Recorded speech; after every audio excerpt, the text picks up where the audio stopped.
Tata Power is in talks to buy a 50% stake in Intergen, which is a US-based company with power plants in the US, Mexico and also in Europe. The deal size is estimated to be in the region of $1.2 billion. Nisha Poddar with the details. Nisha.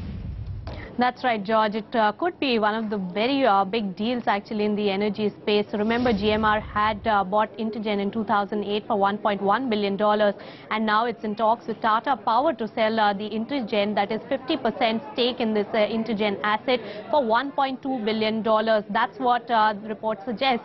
Now, not just Tata Power, at least 3 more companies worldwide are in talks with GMR for this stake buy. Now, remember, Intergen had bought 50% stake. We hear from our sources that another 50% is what it wanted to either acquire or sell the other 50% that it had acquired, because the company thought that it was not making sense as part of their strategy. Also, it was bleeding, the company was bleeding and was losing a lot of money in terms of servicing the debt that they had taken for buying this particular asset, Intergen. Now, analysts do say that if $1.2 billion could be the price at which Intergen is sold, then GMR is again at a loss at this price, because they have paid a lot of interest and that is not being covered. But nonetheless, GMR wants to sell this particular asset.